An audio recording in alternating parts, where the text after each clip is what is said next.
হয় চাওক, আপোনালোকে জানে কেন্দ্ৰীয় চৰকাৰে ইতিমধ্যে এখন হিট এণ্ড ৰান বুলি এখন আইন আনিছে যে যিসকল ড্ৰাইভাৰে এক্সিডেণ্ট কৰিব আৰু এক্সিডেণ্ট কৰাৰ পিছত এইসকল ড্ৰাইভাৰে যিগৰাকী ব্যক্তিক হস্পিটেলত লৈ যাব পাৰিব তেতিয়াহ'লে 5 লাখ টকা মাফ হ'ব আৰু বাকী 2 লাখ টকা তেওঁলোকে ইঞ্চুৰেঞ্চ ভৰিব লাগিব। আচলতে আপোনালোকে জানে সমগ্ৰ ভাৰতবৰ্ষত এখন চৰকাৰে যধে মধে তথে আইন গ্ৰহণ কৰি আইন প্ৰণয়ন কৰি তেওঁলোকে সাধাৰণ মানুহক হয়ৰাণি কৰি আছে। এই কথা আমি বাৰম্বাৰ কৈ আহিছোঁ আৰু কেন্দ্ৰীয় চৰকাৰে ইতিমধ্যে সমগ্ৰ ভাৰতবৰ্ষৰ সমগ্ৰ ৰাজ্যখনৰ যিবিলাক ড্ৰাইভাৰসকল আছে, যিসকল গাড়ীৰ মালিক আছে, তেখেতসকলৰ ওপৰত যেনেধৰণে এটা অবৈধ আইন জাপি দিব খুজিছে, ইয়াৰ তীব্ৰ বিৰোধিতা কৰিছোঁ।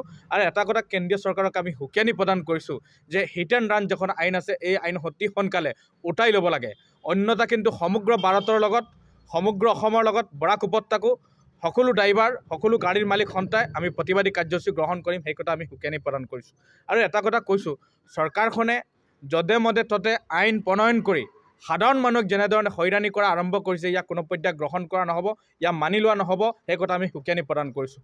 অন্য হাতেদি সমগ্ৰ ভাৰতবৰ্ষৰ লগত হোৱা কাইলৈ আৰু পৰহিলৈ যে কৰ্মবিৰতি ঘোষণা কৰিছে, এই কৰ্মবিৰতিত বৰাক উপত্যকাৰ হাইলাকান্দি জিলাত আমি সমৰ্থন কৰিছোঁ আৰু তেওঁলোকৰ লগত আমি জাতীয়তাবাদী যুৱ ছাত্ৰ পৰিষদৰ হাইলাকান্দি জিলা সমিতি আছোঁ। এটা কথা স্পষ্ট যে যেতিয়ালৈকে এই হিট এণ্ড ৰান যিটো আইন, এই আইন তেওঁলোকে বাতিল নকৰে, এই আইন যেতিয়ালৈকে উঠাই নলয়, তেতিয়ালৈকে প্ৰতিবাদ হ'ব, আন্দোলন হ'ব, সেই কথা স্পষ্ট। আৰু এটা কথা আমি কৈ দিব খুজিছোঁ যে এটা ড্ৰাইভাৰে নিজৰ পৰিয়াল, নিজৰ ল'ৰা ছোৱালীসকল পশুপালন দিয়াৰ ক্ষেত্ৰত গাড়ী চলাই এটা পৰিয়াল চলাটো আটাইতকৈ ডাঙৰ কথা।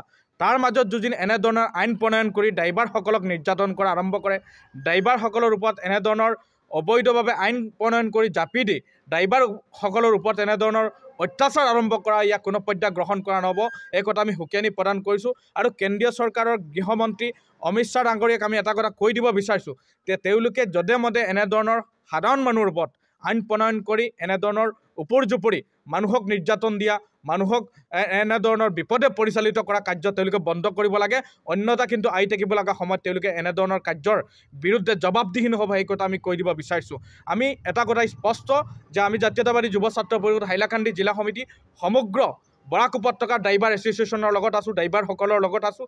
যি সময় আমাৰ প্ৰয়োজন হ'ব, যি সময় আমি ড্ৰাইভাৰসকলক সহযোগিতা কৰিব লাগে, আন্দোলন কৰিব লাগে, আমি তেওঁলোকৰ পক্ষত কৰিম। আৰু ইতিমধ্যে আমি হাইলাকান্দি জিলাত সমগ্ৰ ট্ৰাক এছ'চিয়েশ্যন, সমূহ এছ'চিয়েশ্যন বা ই ৰিক্সা এছ'চিয়েশ্যন যিমান গাড়ী ঘোঁৰা আছে, তেওঁলোকৰ লগত আমি কথা পাতিছোঁ, তেওঁলোকৰ লগত আলোচনা কৰিছোঁ আৰু শীঘ্ৰেই আমি ড্ৰাইভাৰসকলক লৈ এখন প্ৰতিবাদী কাৰ্যসূচী আমি গ্ৰহণ কৰিম। আৰু ইয়াৰ পৰা আমি হুকিয়ানি প্ৰদান কৰিম যে কোনো কাৰণতে এই হিট এণ্ড ৰান আমি গ্ৰহণ নকৰোঁ, এই আইন বাতিল হ'ব লাগে, এই আইন উঠাই দিব লাগে, অন্যথা কিন্তু ইয়াৰ বিৰুদ্ধে জংগী আন্দোলন হ'ব, এই কথা আমি স্পষ্টভাৱে কৈ দিব খুজিছোঁ। আৰু এটা কথা আমি কৈ দিব খুজিছোঁ, কেন্দ্ৰীয় চৰকাৰে এনেধৰণৰ মৈমতালি, এনেধৰণৰ হিটলাৰী শাসন চলাই এতিয়া আপোনালোকে দেখিব সমগ্ৰ ভাৰতৰ লগত এনেধৰণৰ তেওঁলোকে যধে মধে যেতিয়া মন যায় তেওঁলোকে আইন প্ৰণয়ন কৰি সাধাৰণ মানুহক হয়ৰাণি কৰা আৰম্ভ কৰিছে।